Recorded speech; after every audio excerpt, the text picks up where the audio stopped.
మీ వాణ్ణి చంపుతాననుకుంటున్నారా? మనుషుల్ని చంపడానికి ఈ ఉద్యోగమే చేయనక్కర్లేదు సార్. మనుషుల్ని మనుషులుగా బ్రతికే మార్గాన్ని నేర్పడానికే నేను లెక్చరర్ అయ్యాను. కానీ దేవాలయాల్లాగా ఉండవలసిన కళాశాలలు ఇలా హింసకి దౌర్జన్యానికి నిలయాలు కావడానికి కారణం ఎవరు? అక్కడ ప్రాణాలు అరచేతిలో పెట్టుకుని పడి ఉన్న కుర్రాడు కాదు సార్. చదువు పూర్తి కాకముందే కొడుకుల్ని రాజకీయ నాయకుల్ని చేయాలనే మీ స్వార్థానిది, వేళ్లు నాటకముందే చెట్టు కాయలు నాశించే మీ మూర్ఖత్వానిది.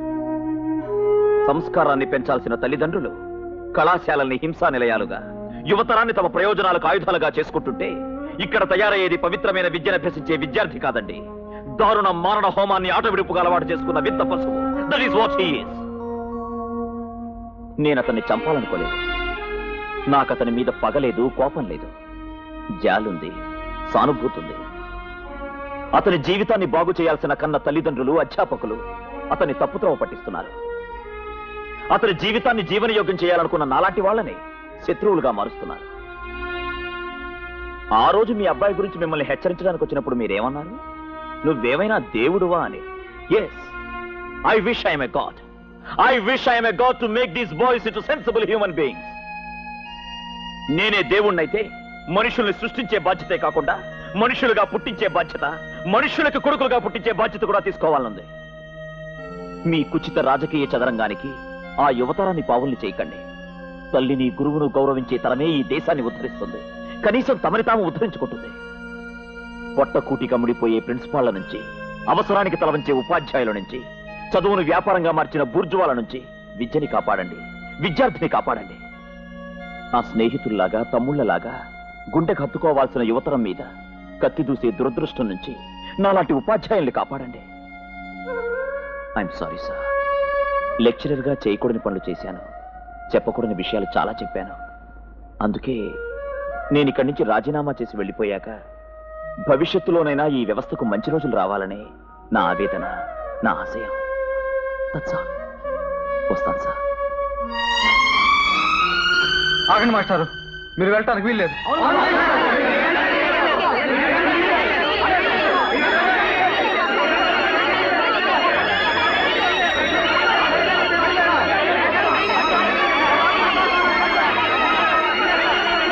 వినయ్ లాంటి వాళ్ళ కోసం మా చదువుల్ని నాశనం చేసుకోలేవు. మీరు వెళితే మేము ఎవరం కాలేజీలో ఉండం సార్.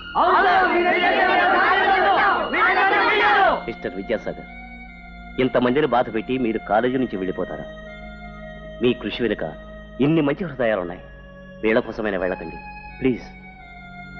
క్షమించండి సార్. గురువుల చెప్పుచేతుల్లో శిష్యులుండే వ్యవస్థని మర్చిపోయి శిష్యుల తల్లిదండ్రుల చెప్పుచేతుల్లో గురువులు పొట్టపోసుకునే వ్యవస్థలో నేను ఉండలేను సార్.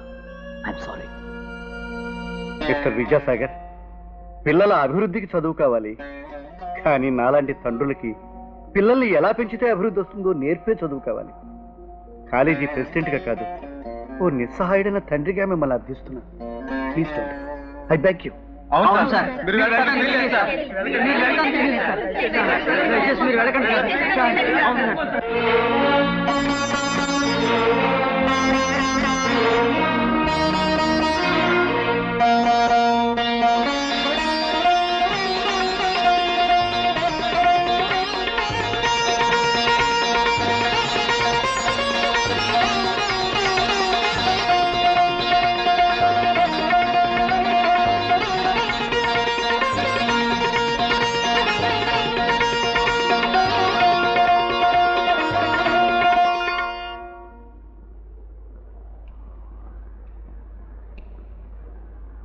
వినయ్, కొన్ని క్షణాల క్రితం అక్కడ నీ గతానికి అంత్యక్రియలు జరిగాయని నువ్వు భావిస్తే నువ్వు వెళ్లాల్సింది అటువైపు రా.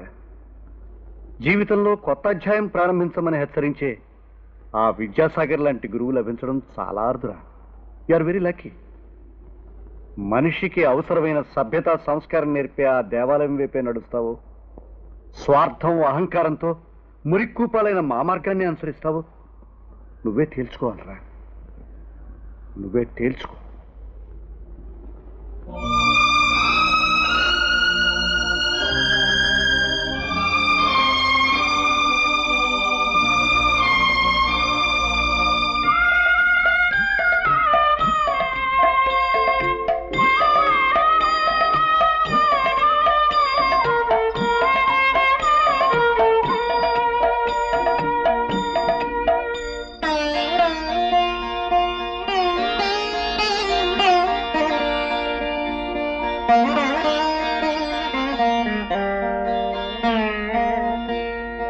క్షమించండి మాస్టర్, నన్ను క్షమించండి.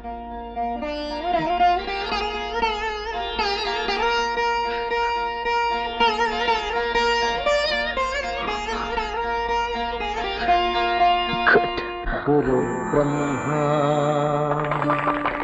గురుర్విష్ణు గురుర్దేవో మహేశ్వరః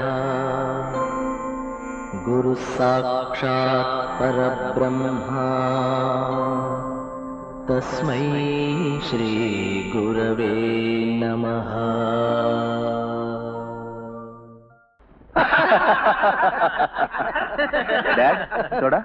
థ్యాంక్ యూ సన్. చూడండి బాబు, ఈ ఎన్నికలు ఒక మారుమూల ఊళ్ళో కాలేజీ స్టూడెంట్స్ జరిగే విషయం మాత్రం కాదు బాబు. నో, పార్లమెంట్ మెంబరు, రాష్ట్రంలో మెజారిటీ పార్టీ నాయకుడైన ఈ వల్లభరావు నడిపే కాలేజీలో రేపటి యువతరానికి నాయకుడైన మా వినయ్ సాగిస్తున్న పోరాటానికి ఒక చిన్న మోడల్, ఎమినీ వార్. చాలా బాగా చెప్పారు అంకుల్. నీ పేరేంటి బాబు? రమేష్. నేను ఎప్పుడు బాగానే చెప్తుంటాను బాబు, అది నా వృత్తి. చూడండి, మా అబ్బాయి గెలవడానికి అవసరమైతే కావాల్సినంత డబ్బుని, ఇంకా అవసరమైతే కండబలాన్ని కూడా వినియోగించండి. ఏమైనా సరే మా వాడు గెలిచి తీరాలి. ఓకే.